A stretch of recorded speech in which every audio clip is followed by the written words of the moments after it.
This is WBSM On Demand.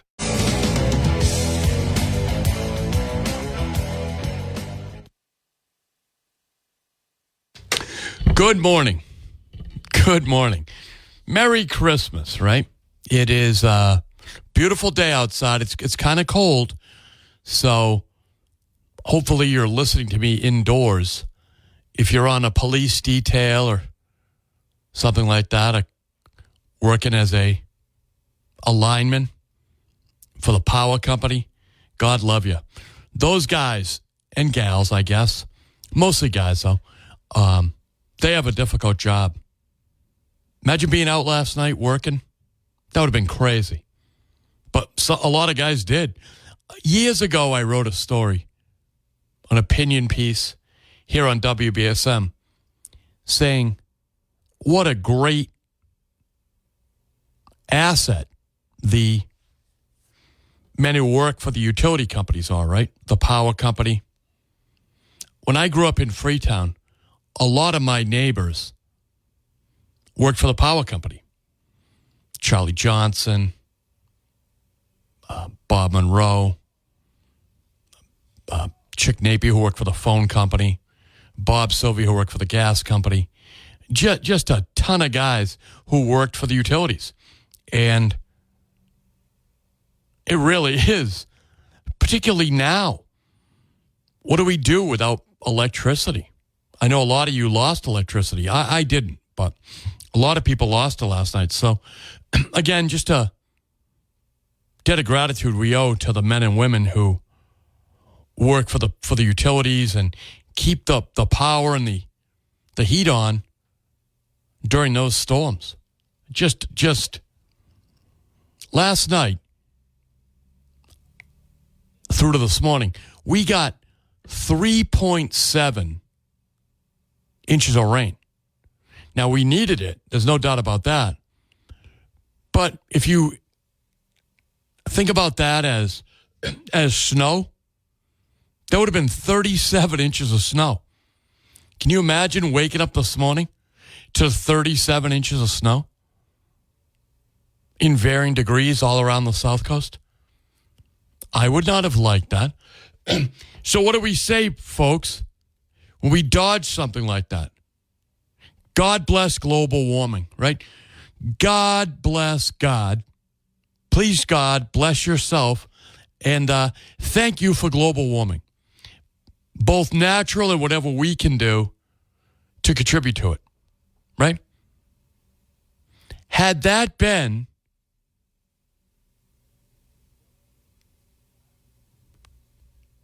a rainstorm, or rather a snowstorm, before the advent of the warming of the planet, today we would be buried in 37 inches of snow. So the next time you hear some left-wing Democrat telling you they want to control the weather, believe me, they're going to screw it up. They want it to be colder. I don't know why, but they want it to be colder. So I say, you deserve a V8, right? You deserve a V8. And not that vegetable juice. I'm talking about a big V8 engine. Drive it around, back and forth all over the place. Let's warm this planet up, right? Let's warm up the planet. So, Merry Christmas. Merry Christmas. All right, I was listening to the scandal last night. I know a lot of you were. You heard what I heard. About 9 o'clock at night, police were dispatched to City Hall. New Bedford City Hall. Now, what went out over the scanner was rather alarming. The report was someone was intoxicated in City Hall.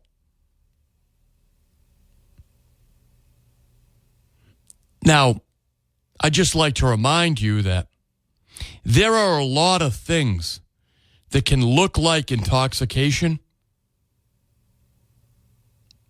when you first examine a person or come into contact with them.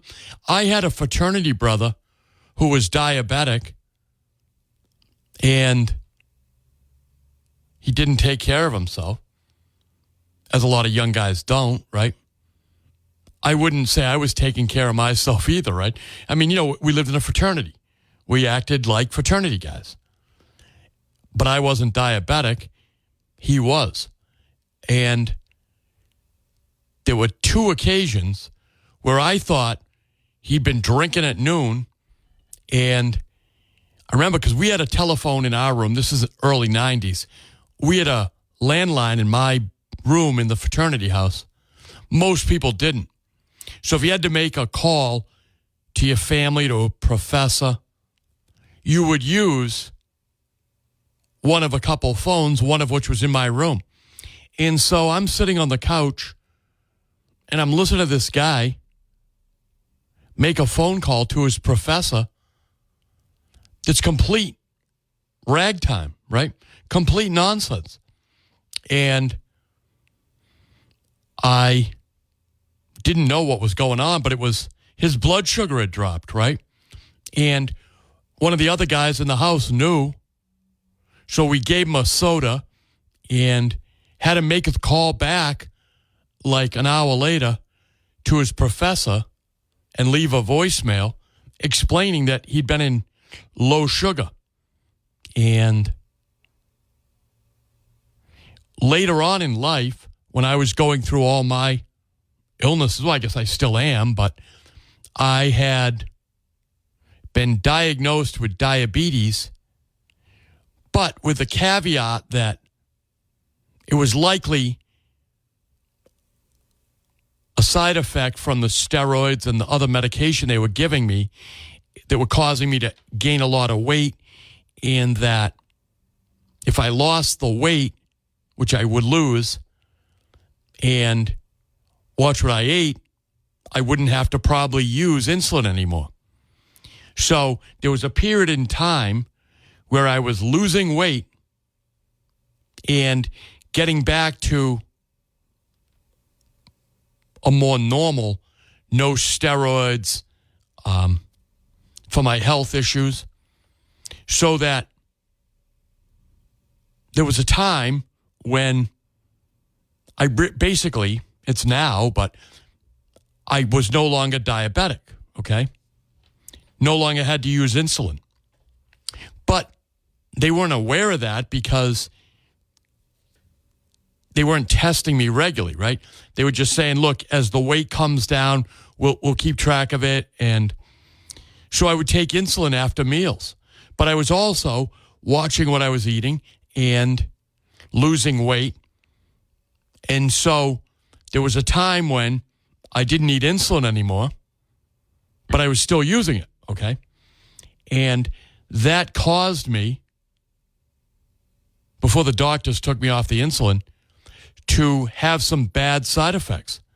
So I know that when I was in the assisted living here in New Bedford, a friend of mine who was on the police department heard the description, knew it was me, and came to the scene, called Natalie too, and because I was out of it, totally out of it.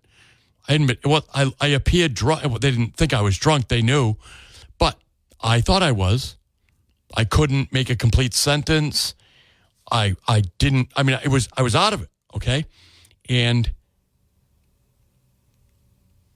at another time, again, when I took too much insulin, I was in Fall River at the time, and Natalie came to the apartment, and I was on the ground, and I couldn't get up, and it was really hard. And there are other times when, if people have a stroke, that can be symptomatic of intoxication.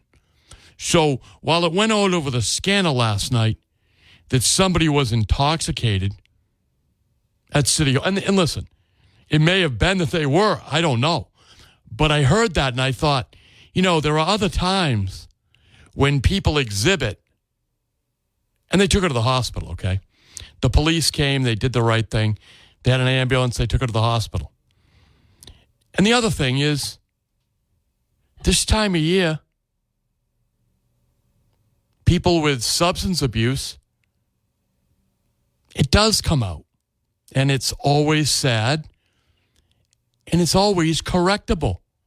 So if you do have a problem with drugs or alcohol,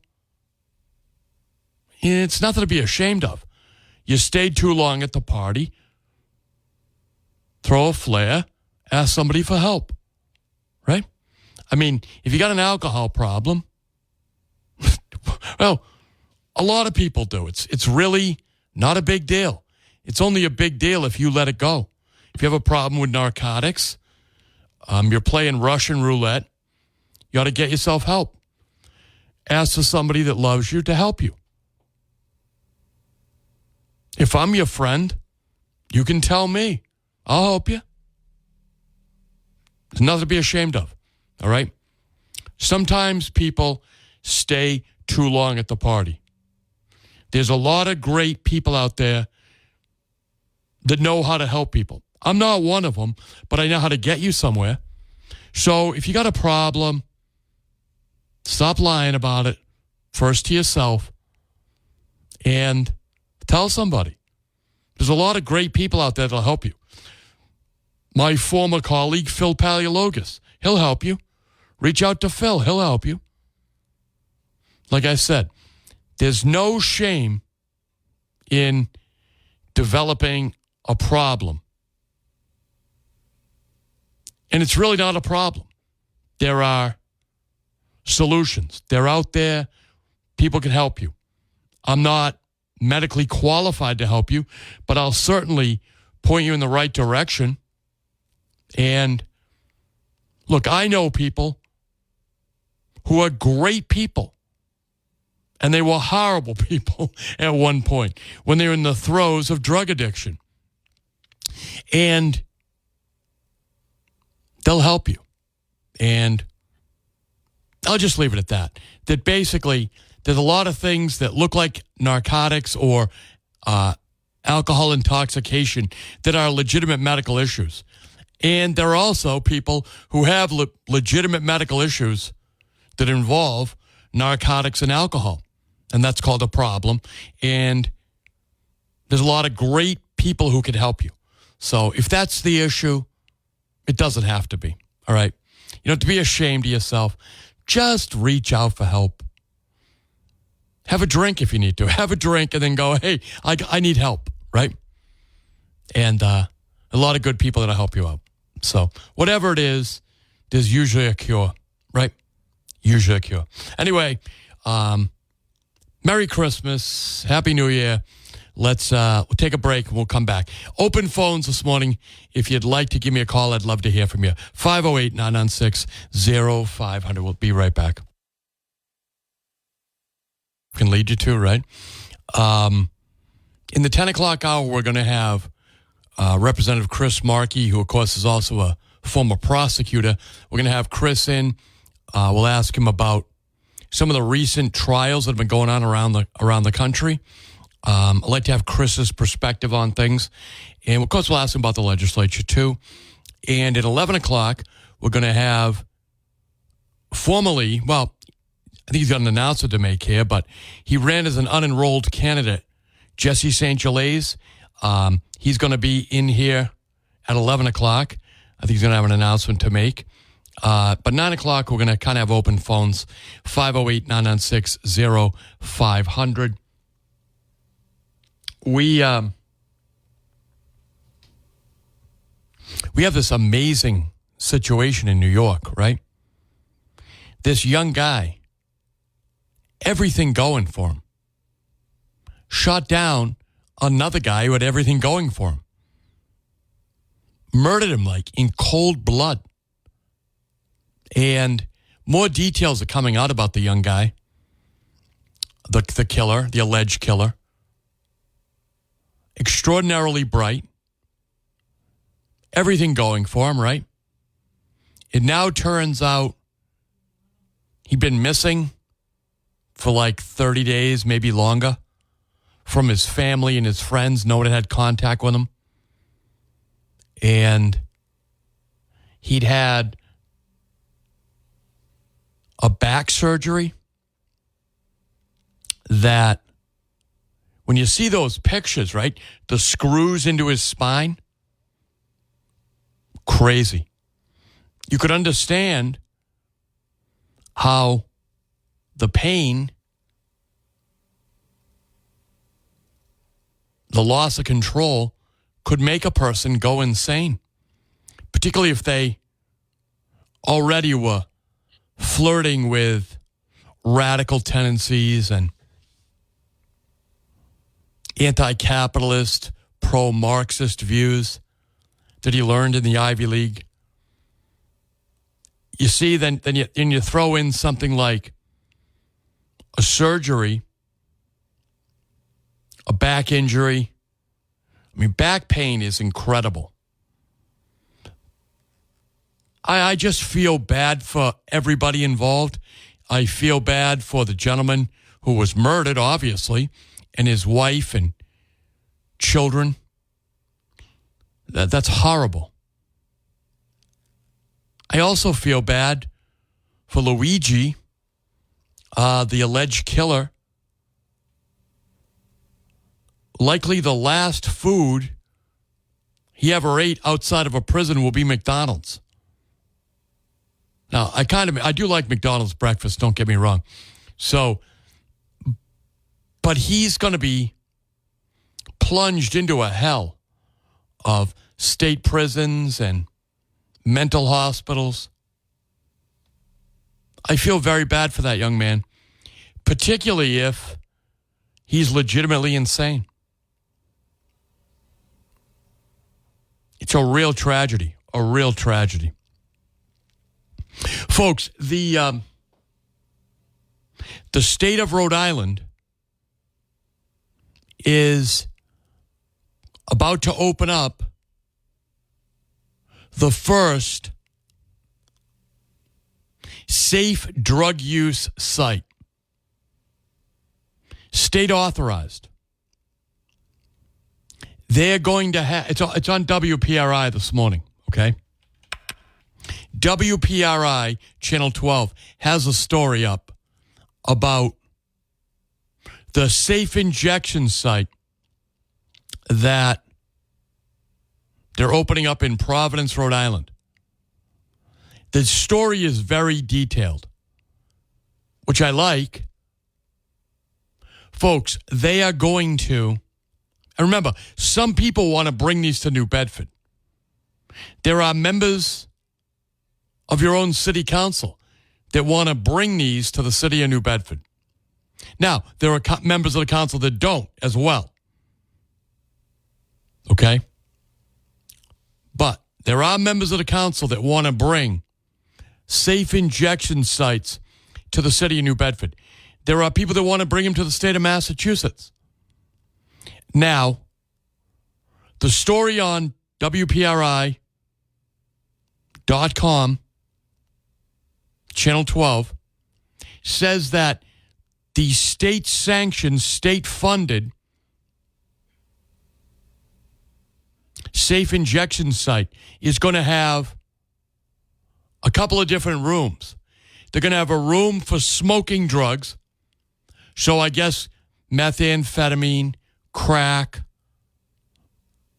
Marijuana is legal in Rhode Island, so I don't think you'd need it for that. Heroin, I guess.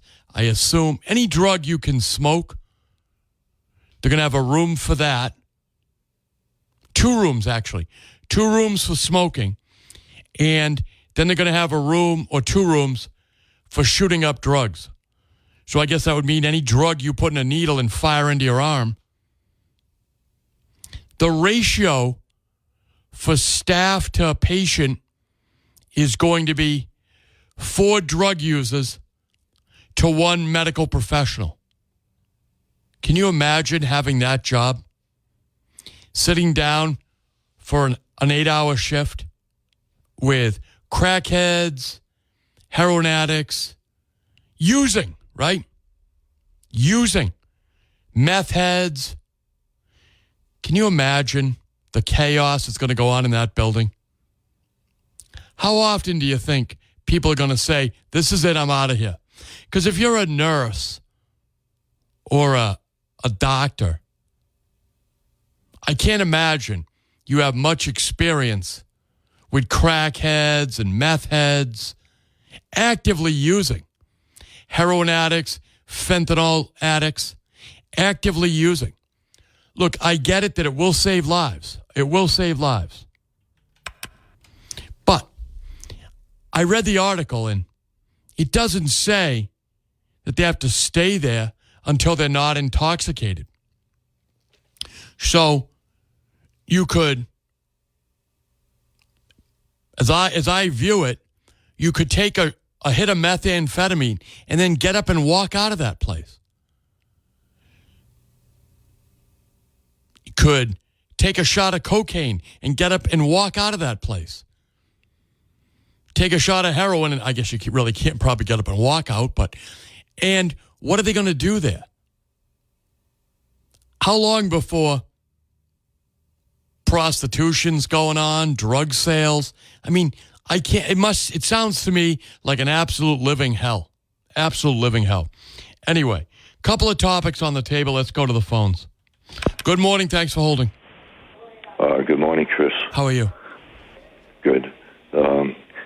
I don't want to talk about the drugs.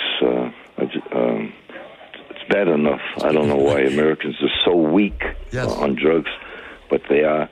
I just want to ask you, what do you think about these unidentified drones that are flying around over New Jersey? So I talked to a friend of mine yesterday whose house is right under the drones.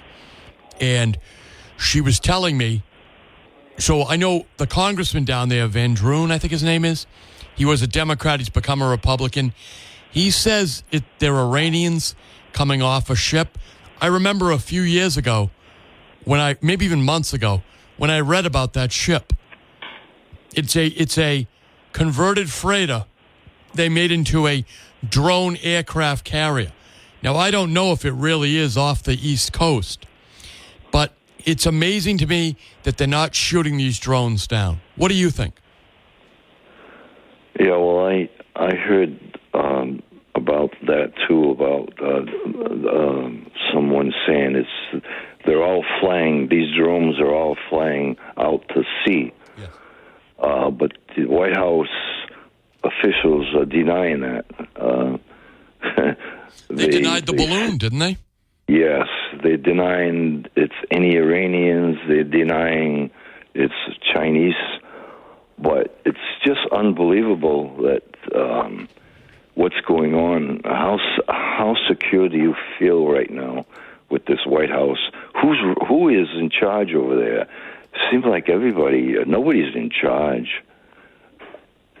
I agree with you.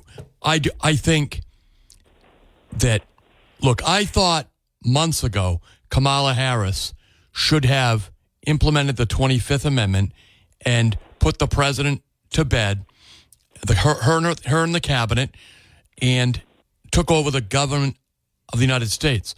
Because Joe Biden has no idea what's going on, and it's sad, and it's really irresponsible by the Democrats. Yes, it's making a lot of people worried, anxiety, because they won't give you any answers. You're hearing so many things you don't know what to believe. They say these drones are big as buses, and as soon as you put any light on them, they disappear. And they're flying over military bases, over reservoirs, electric plants. So, it makes you very insecure what's going on. I agree with you. It is very, very odd. Look, like I said, I talked to a woman yesterday who lives in the region where the drones are. And she said to me, what do you think is going on? And I said, I really don't know. I haven't seen them, but I've listened to a number of mayors down there, a number of people. They don't know either. And Could it be the U.S. military? I know Howie Carr was doing a segment on it last night, and a lot of people maybe think it's the federal government. I don't know. What do you think? Well, I don't know what to think. I do know Iran and China is very, I think, ahead of us on drones. But I don't really know what's going on. It is a unbelievable situation. And look, if you remember, and I know you do, back to the Clinton administration, Flight 800 that took off from Kennedy Airport and was blown out of the sky, they said it was a bomb. Other people said it was a missile. I've paid a lot of attention to that story, Flight 800. And there's a theory that it was terrorists, Russian-sponsored, in a boat right off the coast that hit that with a Stinger missile, Flight 800. So that happened during the Clinton administration. I've always been worried since Flight 800. Not actively worried, but concerned about the fact that things are right off the coast. Talk to fishermen. They know. There's all kinds of crazy stuff out there. Yeah, well, yes. When you brought up that right off the coast, when I got out of the service, my friend was a skipper of one of the draggers out here in New Bedford. And I didn't have a job, so I went out. He took me out fishing, and at nighttime I come on deck and I seen all these lights. I says, boy, we're that close to the coast? And he told me, he says, no, that's the Russian boats. They're all fishing out there. It looked like a city. I couldn't believe it. I said, Jesus, they're right off our coast. They're right there. Yeah. Now, that was maybe before. Oh, I know your timeline. So that was before the Reagan administration implemented a lot of stuff to stop the Russians from coming that close. So what was that? The 1960s? You're out there. 1961. Okay, yeah. So that was before we got a little stricter with them. But the other thing is, you talk to fishermen. There are submarines out there all the time. They see them. Yeah, well, I just couldn't believe it. I mean, I didn't know that. It looked like New York City, all the lights. So he told me, he says, yeah, the Russians have got all their fishing boats and they got the big mother boats. You know, they bring in all the fish to the big mother boat and they can it. They can it right on the boat, right? Yeah, I said, wow, that's something. And when I got in, I kissed the land. I never went out again. I don't blame you, my friend. I don't blame you. Thanks for the call. Thanks as always. 508-996-0500. That's how you can get on the program. Good morning. Thanks for holding. Good morning, Chris. How are you? Good. How are you doing? Good. Everything's good in Dighton. But I want to say something. You were talking about a couple of things I want to talk about. Sure, go ahead. How do you know this ain't a favor from Biden to the Chinese, his last favor, so they can spy on our military bases? It very well could be. When you see the millions that his family took in from the communist Chinese, you can understand why. Yeah, you just wonder. You know, you never know. I mean, even though he's incapable of doing that, I'm sure he's got plenty of help from the left-wing radicals and George Soros. That's a possibility. Another thing I want to mention. What's that? That's a possibility. Yeah, it's just like the balloons, remember? I do remember the balloon. Should have shot it down, but eventually they did, but he let it traverse the entire country. Can you believe Biden's still running the country? No. They're doing this before Trump gets in, but now I'm going to change the subject for a minute and give somebody else a chance to talk. You know, you were talking about the power plant guys, right? Yes. I worked for the DPW for about 27 years, and we used to have to go out in that kind of weather. And we were in charge of the storm drains, getting all the catch basins clean and drake them out in this kind of weather because all the debris that accumulated on them. Yes. And we used to have to do that in the pouring rain to get the so there wouldn't be flooding in the streets. No, the DPW guys. I think I see the guys in Fairhaven all the time. Yeah, we were hard workers. Oh, absolutely. In Freetown, same thing. New Bedford, everybody in those DPWs, they work hard, particularly this time of year. And then we used to have a machine that had like an auger on the end of it, and you'd have to put it in the big drain line pipes. And I'm saying they were all PVC pipes, of course, but they were about, maybe some of them were 12 inches long going into the main. And there was things, kids would throw everything in there, balls, everything, and you'd have to,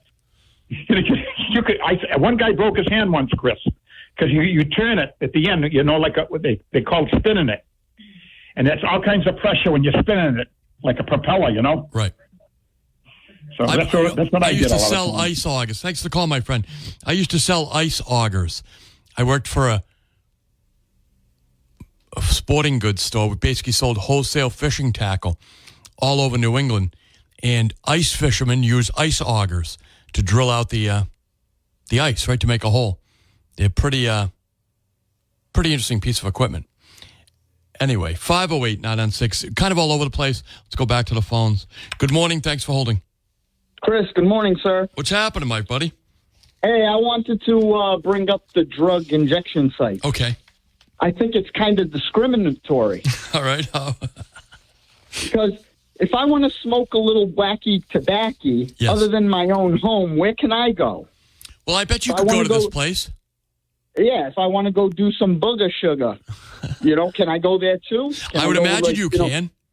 Yeah, I mean, it's only fair, right? It just can't be a drug injection, so you have to be full board. Well, you can smoke. You can. They have 2 smoking rooms in Providence. You can go there and so you can smoke anything. So I guess you could smoke marijuana.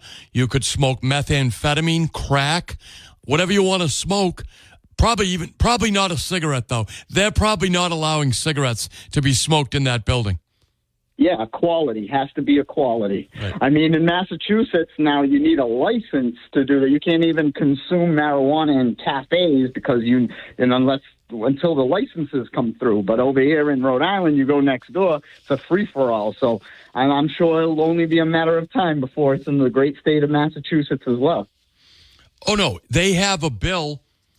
The only reason that they didn't do it before was that Lelling, the U.S. attorney under Donald Trump, said he would prosecute them if they opened it in Massachusetts. So in Rhode Island, right now, they're on watch for who the U.S. attorney is going to be because he could just come in and shut it right down, which he should. By the way, they're using a federal grant from the Biden administration to do this. Amazing. Thank you, Democrats. Our great tax dollars at work. Hey, regarding the drones real quick. Yes, sir. What about there's online on Twitter, they're saying that the drones down in New Jersey can potentially be, and I'm not even joking, okay, the windmill companies basically watching shipping lanes throughout the night because the fishermen aren't doing so, number one, but they're so against it down in that area. So they're saying that apparently the windmill companies that are trying to put up more windmills down there are scouting throughout the night. I don't know how realistic that is. I don't think they would go to that level, but it's something that they've been mentioning.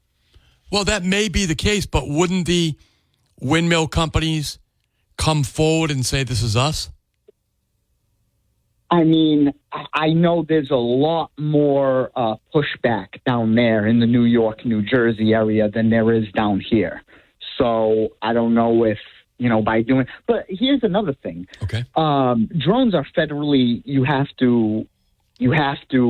they're regulated now, yes, right? You have to... So how don't they know who's doing it? Because technically, if they're flying without getting approval or whatever, it's illegal. So, why ain't they doing anything about it? That's like what kind of makes my wheels spin. No, it's a great question. I think it's the question. Thank you, my friend. It's the question we all have, right? Why isn't somebody doing something about this when they can trace a lot of cases the drone operator. I know they do that in New Bedford for the Portuguese feast. There was a drone over the feast last year. They figured out right where the operator was, and they went to him, told him to knock it off. I listened to it on the scanner. Folks, Long Moving and Storage. Long Moving and Storage, based in Westport. That's who you want to call for your next move. Maybe you're moving across town or up north, or you have to get a student to school in January. Maybe it's an emergency move, or maybe you're moving your company, right? If you're moving your company, we've used Long Moving and Storage from Westport. Right here at WBSM, they moved a bunch of furniture for us, big, heavy filing cabinets. They moved them, they were gone. Folks, the days of calling the guy with a pickup truck are over, okay? You want quality, insured movers. You want Long Moving and Storage. It's a family-owned business, so you know the move is going to be personal. These guys pack it up, haul it out, and then they unpack it. I'm telling you, tell your boss, I'm not doing the corporate move this weekend. You call Long Moving and Storage, right? Our workers' comp doesn't cover this. Call Long Moving and Storage. It's the only firm you need to know. It's the only call you have to make when it's time to make a move. I'm Chris McCarthy. We're going to take a quick break. We'll be right back. Welcome back to the program. I'm Chris McCarthy. Mac Auto Sales, 188 Rivet Street in the great city of New Bedford. They repair all makes and models. So if you need to get your car ready for the winter, I'm sure you do, then call Mac Auto Sales and Repair, 508-565-6221. They're open weekdays 9 to 5. If you have a foreign car, that's perfect. Mac Auto Sales specializes in foreign car servicing. They do a great job with domestically produced cars as well. Ask about their aftermarket accessories